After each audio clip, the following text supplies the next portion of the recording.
What's up, bae? Oh, hi, miss. I'm so happy right now. I'm happy because I was so worried about Mr. Hedwin for a while there, you know? He was so kind to me when we first met. Him and Mr. Jodariel and Mr. Greentail and you too. But I just really like him. She sighs. She seems happy to be here. Say, do you, she trails off for a moment. Do you think he likes me too? Yeah. You suggest to Bae that if she has certain feelings for Hedwin, that she should let him know. It is a rare privilege to feel loved. She stares at you for a moment. Then she begins to laugh. Oh, you're so silly, miss. I didn't mean to like him like that. That's so embarrassing. Besides, I think that maybe he's a little old, you know? I'm gonna go cheer him up. This is a funny story. She bounds off, leaving you to ponder what just happened exactly. Let's move on. She gained +1 hope, though. That's good. Can we do a... No. We cannot do another trial. Okay, let's move on, I guess. Let's heckin' go. Oh, okay.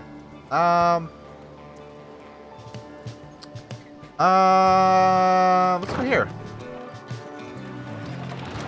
We'll listen to Tizo the next opportunity we get.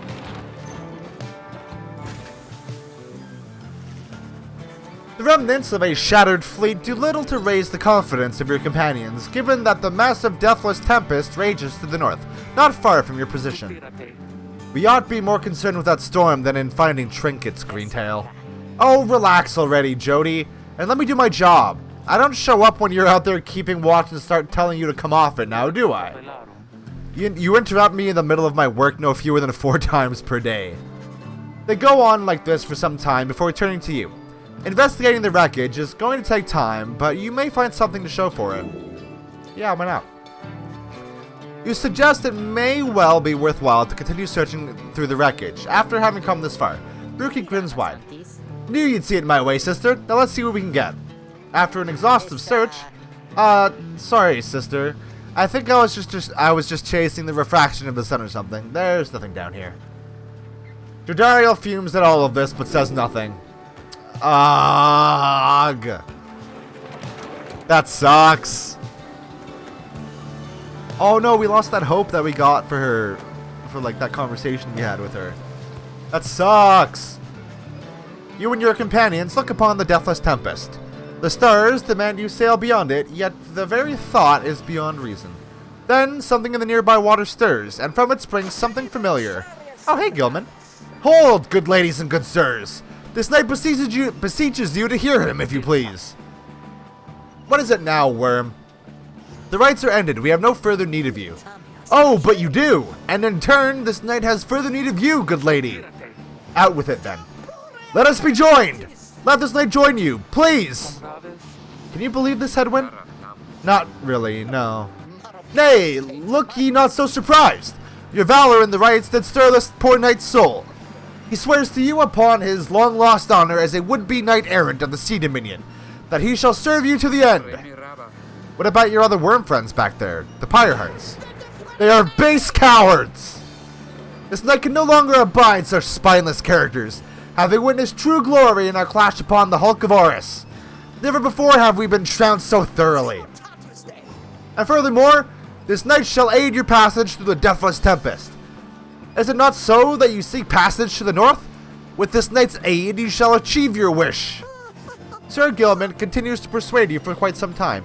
He seems to know a way to cross the storm, some sort of long-held secret among worms exiled to these waters. Jodariel pulls the rest of you aside after Hedwin gives her a look. Are you most sure that Sandalwood would want this thing along? Mostly sure. Sandalwood wants someone for each mask, and this one seems about as good as we're going to get. Jodariel glowers back at the worm, who tries his best to look presentable. Hedwin is more gracious. He tells Sir Gilman that if he promises to help you cross the Deathless Tempest, then he can come along, for now. This knight is overjoyed, and he hereby swears to see you pass the storm. Though, first, this knight requires your consent.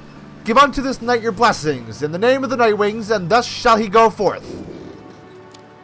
Yes? As he begins to say something in response, Sir Gilman cries out in triumph. He vanishes into the depths. Yet through this close encounter with him, you cling to some sense of where he is going and what he intends to do. Sure. Let's do it. Are we ever gonna have to fight the Howlers again? Is that, like, not a thing that's gonna happen? Was that a one-time dealio? Are we gonna have to do that right now? Oh. Determined to prove himself to you and the Nightwings, Sir Gilman emerges somewhere in the outer reaches of the Sea of Solace and calls out to you.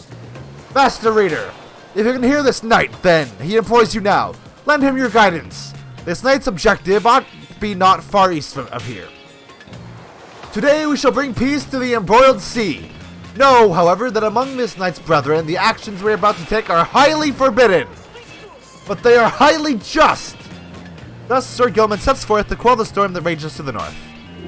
Okay. Sick. Let's fucking go, dude.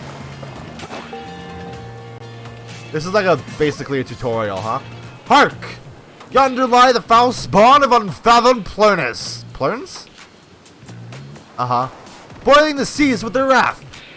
Exiled worms within these waters long have harbored these abominations, using them to bar passage to the downside channels for any save this knight's own kind. Begone now from here, fiends!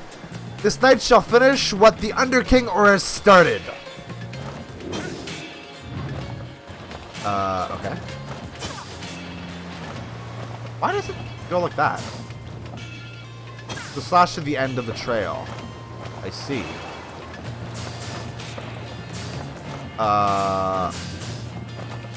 But I don't really have to do that, do I?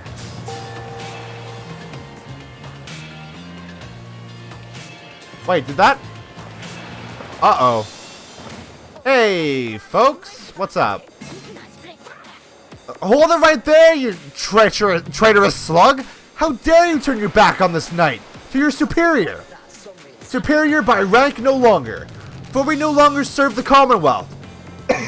Oh god. Last this knight checked, here you hold no sway over this knight. Ah! And what have you done to the spawn? Have you no honor left at all? This knight has done which required doing. His honor cannot sink much lower anyhow. He figured this would be an ideal time to set himself from servitude to you. Why you dare to staunch the Tempest with those Nightwings? Good Sir Deluge. This knight was born to dare. Now, come and fight this knight if you so dare as well. Pyre, banish him! This is an order! Aw, y'all fucked though. Y'all ain't shit. Get fucked. What now, Sir Deluge? Shall you not face this knight yourself and leave the dirty work unto your charges? Fine, Gilman. You wish to stand against your commander, then have it your way. Sir Marsh, Lady Seagrass, to me. Banish now this troublemaker. No? Fuck off. You are master of this knight no longer, Sir Deluge. Thus shatter our fraternal bonds. Cool. This knight would say it was an honor serving you, Sir Deluge, but that would be a bald-faced lie, and yet another stain upon his blackened reputation. Until we meet again. Wait, you lowly traitor! This knight will have your head! Gilman! We just kicked the hell out of those worms. They ain't shit. Also, Gilman seems really fucking good. As the day wears on, there is still no sign of the Worm Knight. Your companions grow less restless. But then... Hail! This knight returns with newfound tales to tell and new scars to show for them. Sir Gilman is sopping wet and visibly shaken. He struggles to maintain decorum. He is, in short, the very image of a Worm Knight. And, more importantly, the little Tempest ought no longer pose a threat for now. Behold! As if on cue, the deathless Tempest begins to simmer and subside. Sick. Gilman, you are a godsend. Would you look at that? He really did it. Of course this knight did it! Now, if it would be alright with you, this knight could really use some shut-eye. The Worm Knight then collapses in exhaustion. You and Headwind help him up. A deal's a deal, Sir Gilman. Welcome to the Nightwings. Huzzah! Cool. I love him. He's the best. He's the best boy. The bestest knight boy. Okay, where the hell are we going now? Whoa. Okay. Oh, we're just like literally in the Deathless Tempest, huh? Is the unicorn very far or what? With Sir Gilman's aid, you managed to breach the Tempest.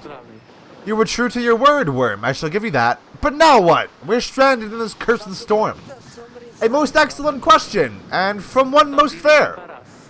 Call me that once more, and I shall tie you in a knot. Ah.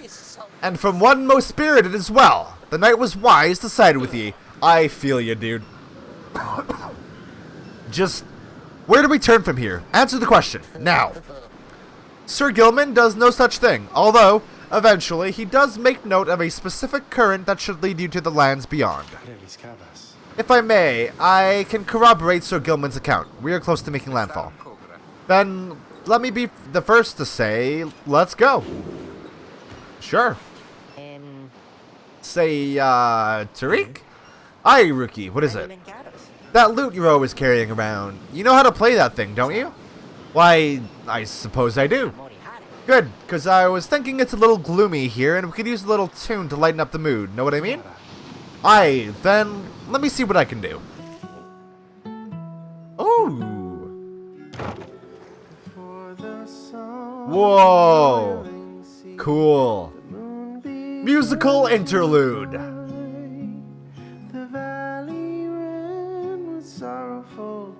This is really good, actually.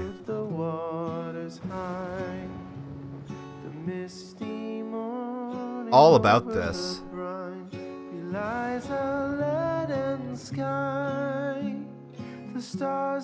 Whoa! This place is fucking cool.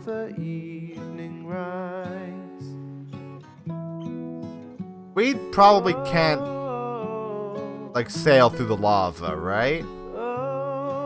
Yeah, no, we're not. Okay. At last, your wagon rumbles onto solid, jagged ground, the land called Black Basin. Your fellow exiles unpack the wagon so you can take stock of how best to reach your destination. Can we chat with anybody? Yes.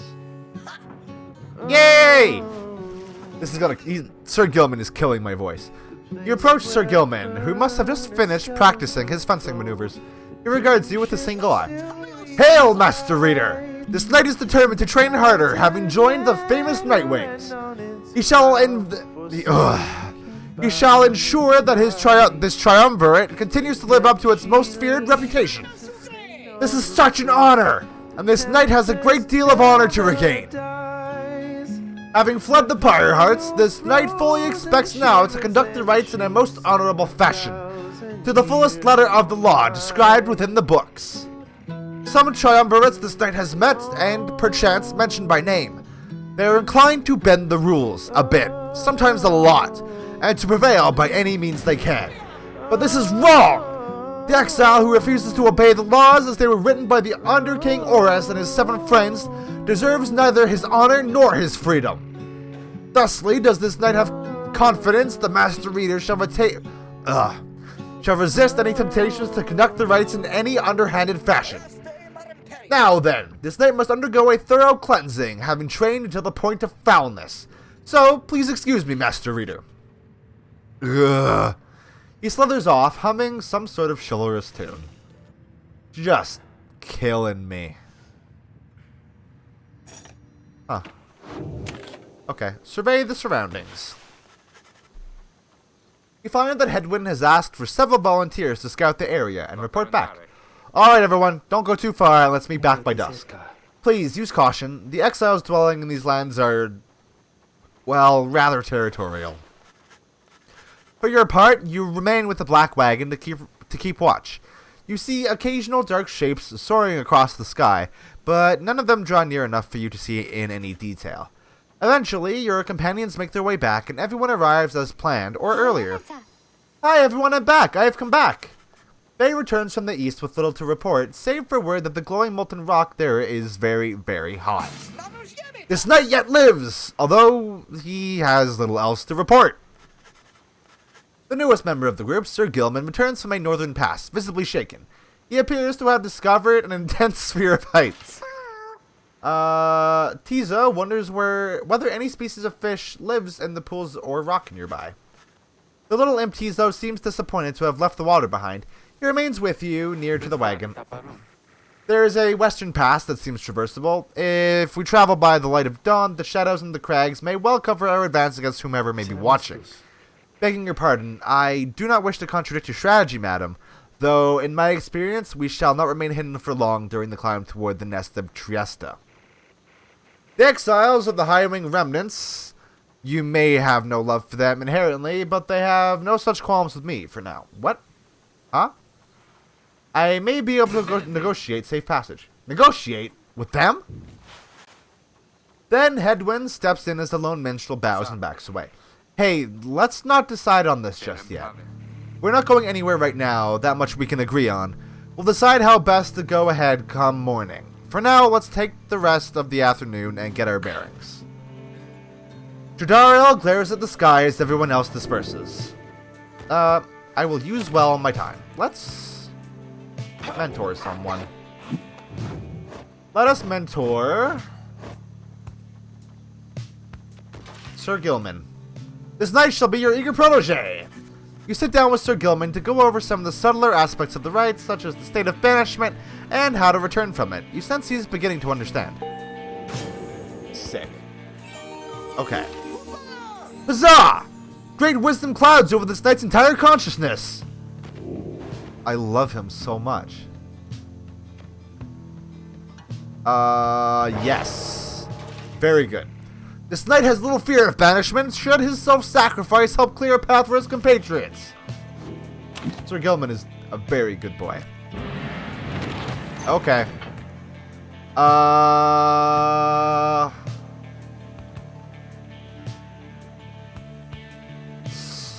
Let's go to Blackshore. I don't want to get more on Jodariel's bad side. The shadowed lands of Blackshore prove difficult to traverse for the Black Wagon. Jodariel searches for a solid path forward, to little avail. By these blasted lands, how are we to proceed through this? Perhaps I may be of some assistance. This place is not so unfamiliar to me, nor are its hidden denizens. Please remain with the others until I return, madam. I shall not be long. The minstrel disappears into the cliffs before Jodariel can protest. In the meantime, you and she continue to keep watch, sensing unseen eyes. The last time that one disappeared on us, we searched for him for days. But this time, he soon returns. I have secured safe passage through the nest of Trieste. We may proceed. Secured safe passage with whom, exactly? Just then, a winged woman dives from the sky. She looks Jodariel up and down, and then she soars away without a word. The lone minstrel says nothing more either. Jodariel's scowl deepens. For centuries, the Commonwealth withstood the high-wing remnant's treacherous assaults, thanks to soldiers such as she. Fuck! It seems I would have been screwed either way. Because either the minstrel cavorted with the harpies, or the minstrel cavorted with the harpies. At last you arrive at the nest of Trieste, where the next rite is soon to commence. You cannot shake the feeling that unseen eyes watched your wagon's ascent, and remain watching now. We're, like, definitely fighting some harpies, right? Like, that's definitely a thing that's happening. I definitely do not have enough money for, like, anything. You know what? We have enough for that. And we might as well. Let's do it! You and your fellow exiles gather on the blasted lands called the Nest of Trieste, expecting the imminent commencement of the rites. You see no sign of any adversaries, but then you hear a whooshing sound above. This, then, is what passes for the Nightwings now. Such a rabble. Not even dressed for the occasion yet.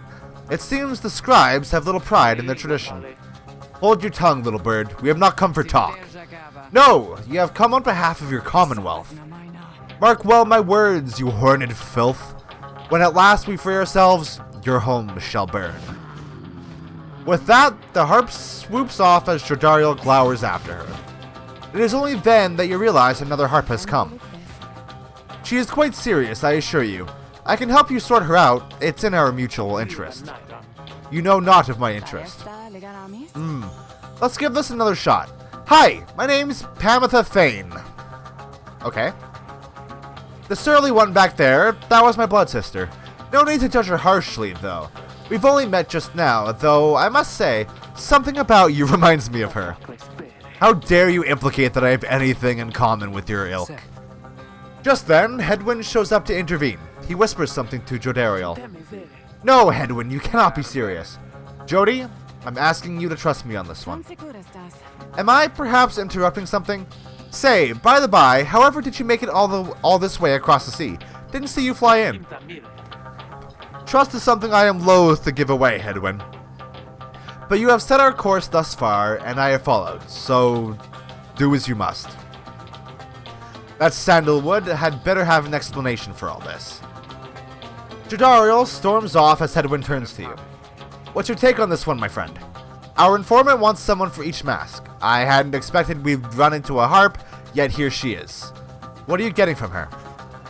You turn your attention to Pamitha, who has been watching with bemused interest. Ah, a reader, are you? Pleasure to make your acquaintance, darling. Well, here I am.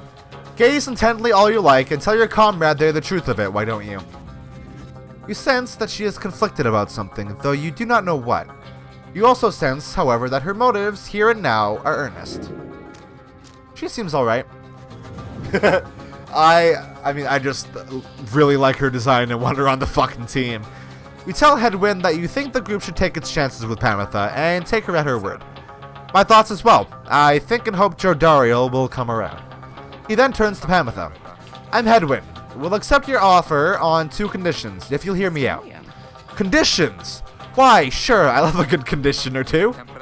First, after we're finished here tonight, you come along and make sure that your blood sister and her friends don't give us any trouble when we're headed out. Second, you'll have to find a way to get along with Jodariel, whom you met earlier. Brilliant! I had no plans to stick around here anyway. As for your demon friend, no doubt we'll get on famously. Now, I don't suppose you have an extra set of raiments I could use, because I think the rite is getting started. You look up and see that she is right. Okay, we're definitely doing Pamitha and Jodariel in this rite. That's like a definite. Because that's just like poetic, you know? It's gotta happen for the drama.